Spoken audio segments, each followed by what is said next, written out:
안녕하세요. 변방 목사의 아침 묵상 2021년 8월 17일 화요일 아침입니다. 오늘은 야고보서 묵상을 새롭게 시작하는 날입니다.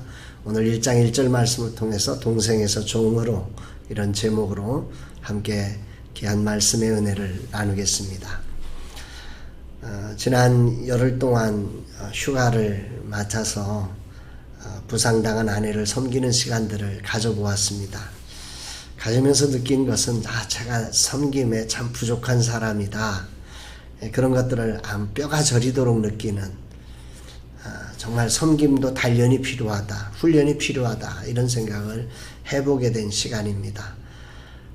사랑하는 아내에게도 그 정도인데 내가 잘 모르는 사람들을 섬긴다고 할 때 내가 얼마나 부족한 사람인지를 발견해가는 그런 소중한 시간들이었습니다. 이제 휴가를 마치고 또 이렇게 사역으로 후반전 사역을 또 2021년 들어가면서 그런 저의 부족함을 주님 앞에 고백하면서 후반전 사역에 더 자상하고 더 친절하고 더 세밀한 그런 섬김이 될 수 있도록 그렇게 달려가 보도록 하겠습니다.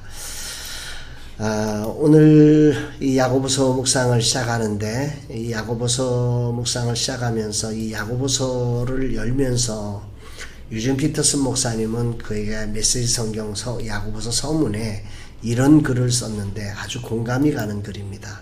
함께 한번 읽어볼까요? 일반적으로 교회는 선한 행실로 넘쳐나는 이상적인 공동체가 아니다. 오히려 교회는 인간의 나쁜 행실을 공개적으로 드러내놓고 직면해서 처리하는 곳이다. 이렇게 기록을 하고 있습니다. 공감이 가지 않으세요? 우리가 이걸 생각할 때 꼭 기억해야 될 것은 병원은 병을 치료하는 곳이잖아요. 그런데 거기에 병자가 많을까요? 건강한 사람이 많을까요? 당연히 병자가 많고요. 아파하는 사람이 많을까요? 아프지 않은 사람이 많을까요? 당연히 아픈 사람이 많습니다. 그게 병원이죠.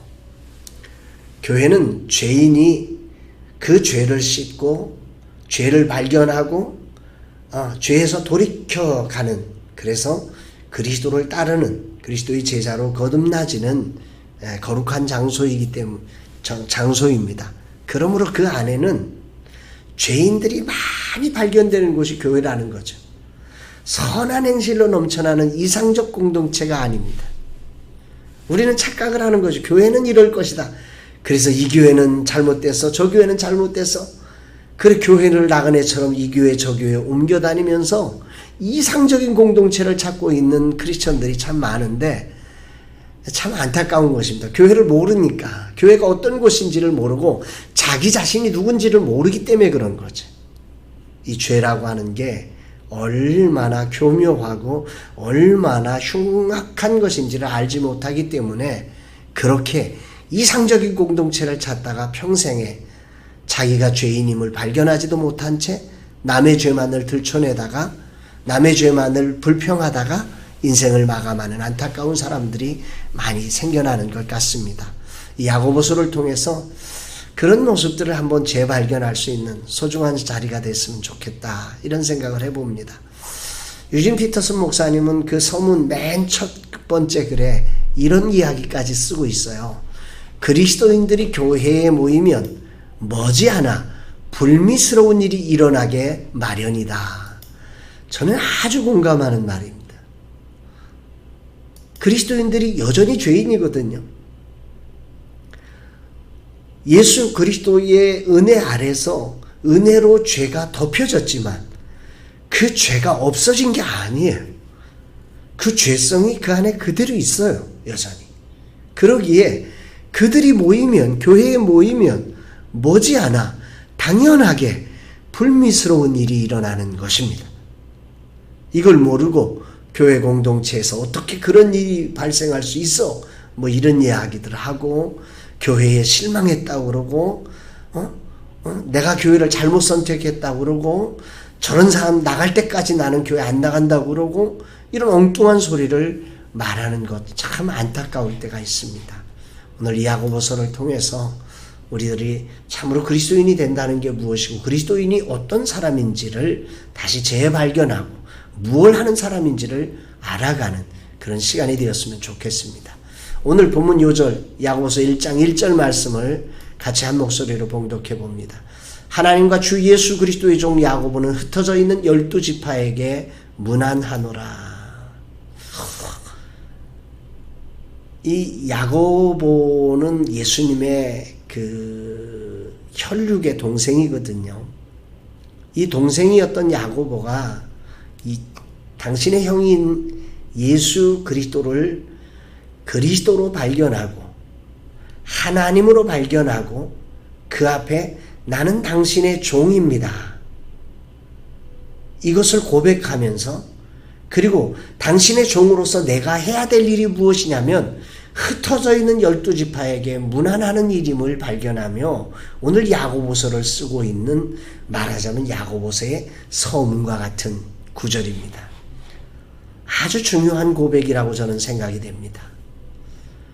여기서 우리가 주목해 봐야 될 사실은 뭐냐면 이 야고보가 자신을 예수님의 아우에서 동생에서 그분의 나는 종입니다 라고 하는 이 고백을 우리가 굉장히 주목해서 생각을 해봐야 됩니다.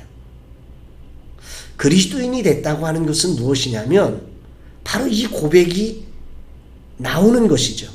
교회를 다니는 사람이 그리스도인이라는 게 아닙니다.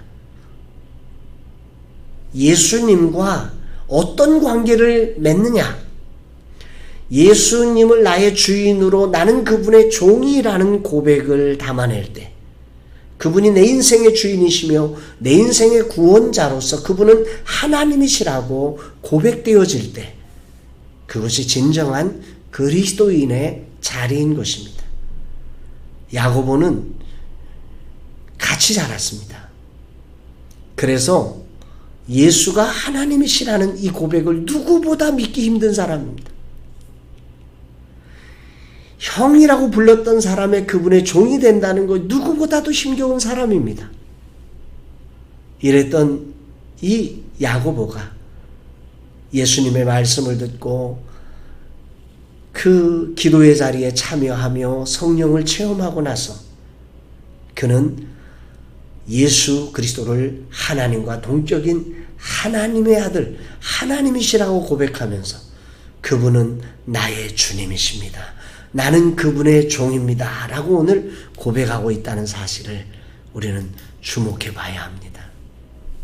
사랑하는 여러분, 저는 이 말씀을 묵상하면서 오늘 주님이 저에게 이렇게 묻는 것처럼 느꼈어요. 너는 나와 어떤 관계냐?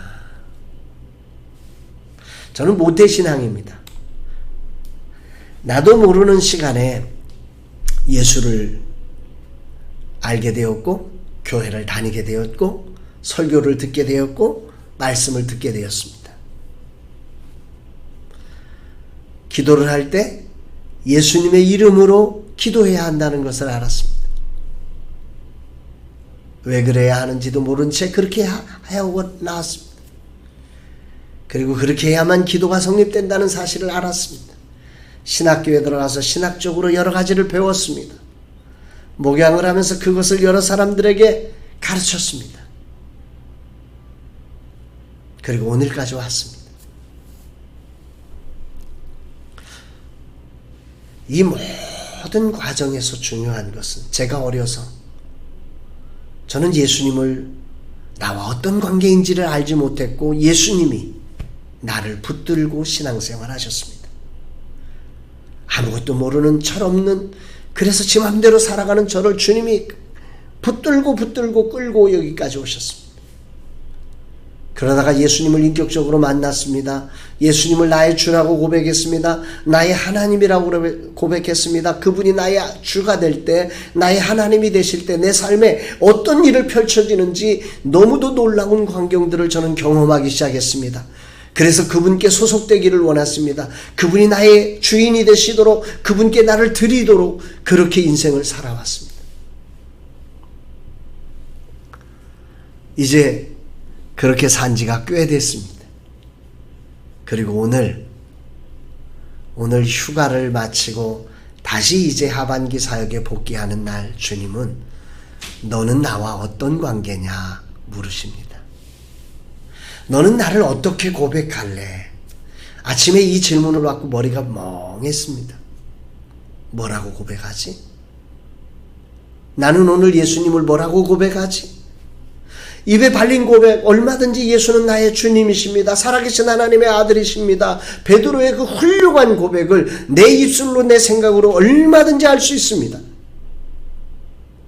그러나 주님은 제게 그런 대답이 아니라 너 오늘 나와 어떤 관계에 있느냐고 내 가슴을 열며 내 가슴을 두드리셨습니다. 할 말이 없었습니다. 예수님은 나에게 뭐지? 한참을 머뭇대야 했습니다. 베드로처럼 주는 그리스도시요 살아계신 하나님의 아들이십니다. 당당하게 나와야 되는데 저는 머뭇대었습니다. 나는 예수님과 어떤 관계인가? 이 하반기 사역을 뭘 어떻게 하고, 이제 내가 펼쳐진 사역을 뭘 하고 어떻게 하고, 이 문제를 어떻게 대처해서 어떻게 풀어낼 것인가? 여기에 골똘한 내 머리를 다 뒤집고 주님은 첫 번째 질문으로 나와 무슨 관계냐? 물으시는 것으로 이 하반기 사역을 시작하기를 원하셨습니다. 여러분들에게 예수님은 어떤 분이십니까?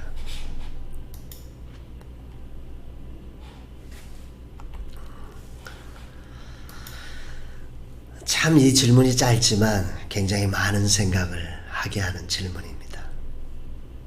이 하반기에 제가 경험한 주님이 있습니다. 제가 지식적으로 아는 주님이 계십니다. 배운 주님이 있습니다. 상상한 주님이 있습니다. 그러나 주님은 그것과 비교할 수 없이 크고 놀라우신 하나님이십니다.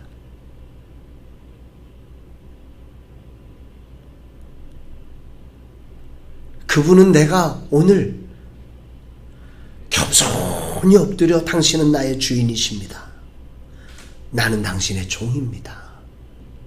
나를 이끌어 주소서 고백해야 될 나의 진정한 주인이심을 나로 알기를 원하셨습니다. 오늘 여러분들에게 예수님은 누구신지 이 하반기를 시작하면서 다시 한번 점검해 보셨으면 좋겠습니다. 두 번째 점검은 이걸 겁니다. 내가 문안해야 할 사람은 누군가? 내 사명은 무엇인가? 나는 무엇하라고 종이 되었나? 야고보는 야고보서를 쓰면서 흩어져 있는 12지파에게 문안한다. 자기 사명을 알고 있는 것입니다. 자기가 무엇을 해야 할 사람인지를 알고 있었습니다. 야고보서의 모든 내용은 결국 흩어져 있는 12지파를 세우기 위함입니다. 교회에 대해서 오해하고 그래서 교회 안에 상처받고 교회 안에서 상처 주고 그러면서 교회에 실망하고 주님께 실망하고 그래서 흩어져 버린 상황 속에서 나 이제 어떻게 살지 흔들리고 있는 그들을 문안하며 격려하며 세워줘야 할 사람이 자신이라는 걸 알고 있었습니다. 그 일이 힘드냐 안 힘드냐가 아니라 그 일을 왜 해야 하는지 어떻게 해야 하는지를 가슴으로 아는 사람이었습니다. 야고보에 대한 전승이 있습니다. 초대교회 전승에 의하면 그는 이 야고보서를 쓸 때 정말로 무릎으로 하나님 앞에 기도하며 이 무릎이 늙은 낙타 무릎처럼 되었다고 아주 딱딱해진 얼마나 엎드렸으면 얼마나 무릎을 꿇었으면 늙은 낙타 무릎이 될 만큼 그는 기도하며 이 야고보서를 썼다고 전해지고 있습니다. 왜? 흩어져 있는 12지파를 세워야 하니까 그 종으로 그 흩어진 그들을 다시 세우기를 원하시는 나의 주인 되신 주님의 명령을 받은 자이기에 할 수 있는 일이 없고 할 방법도 모르지만 그러나 그 일을 해야 할 사명을 가슴으로 알았기에, 가슴으로 느꼈기에 그 가슴으로 그들에게 편지를 쓰고 격려하기 위해서 그는 낙타 무릎이 되도록 기도했던 사람이라고 하는 것입니다. 오늘 여러분들은 여러분이 누구십니까? 여러분들은 뭐 하는 사람입니까? 아니, 오늘 그 일을 왜 하고 계십니까? 무엇 때문에 그 일을 하는 것입니까? 습관에 의해서 남들이 기대하고 있으니까, 먹고 살아야 하니까. 야고보는 흩어져 있는 12지파를 가슴에 품고 있습니다. 여러분들은 무엇을 가슴에 품고 있습니까? 어떤 사람을 가슴에 품고 그 가슴에 품겨진 그 사람들을 어떻게 살려내려고 어떤 모습으로 여러분들은 이 길을 걸어내고 있습니까? 야고보가 늙은 낙타 무릎이 되도록 주님 앞에 엎드리며 그들을 살려내도록 야고보서를 쓰고 또 쓰고 지웠다 쓰고 어떻게 써야 저들이 살아날까를 생각하며 그렇게 늙은 낙타 무릎이 되었던 것처럼 여러분들은 오늘 그 길을 걸어가고 계십니까? 이게 오늘 야고보서 1장 1절에서 야고보가 전해주는 우리에게 주신 하나님의 음성입니다. 오늘 말씀에 적용, 나는 주님을 어떻게 고백하고 있으며 안부를 물어야 할 나의 사람들이 누구이며 상황이 어떠한지 알고 야고보처럼 그렇게 늙은 낙타 무릎으로 기도하며 다가가는 종이 되어야 한다는 사실을 오늘 주님은 말씀하고 있습니다. 이 말씀을 통해서 저는 이런 미션을 오늘 가지고 살아봅니다. 주님이 온 땅의 주인이신 하나님이시며 나의 구원자이시고 주인이신 분이심을 고백하며 코로나로 흩어진 사역자들에게 정말 안부를 전하는 심정으로, 늙은 낙타 무릎으로 안부를 전하기 위해서 이 하반기 사역을 시작하자, 이런 마음으로 오늘 하루를 출발해 보려고 합니다. 사랑하는 여러분, 오늘도 주 안에서 여러분 자신이 누구이고 예수 그리스도가 누구인지, 그리고 내가 해야 될 사명이 무엇인지를 다시 한번 점검하며 후반전 멋지게 하나님께 영광이 되는, 그래서 흩어진 12지파를 살려내는 저와 여러분 모두가 되어지고, 그 일이 우리 힘만으로 되지 않게 야고보처럼 늙은 낙타 무릎이 되어 기도하며 이 길을 걸어가는 우리 모두가 될 수 있기를 주의 이름으로 축복합니다. 사랑합니다, 여러분.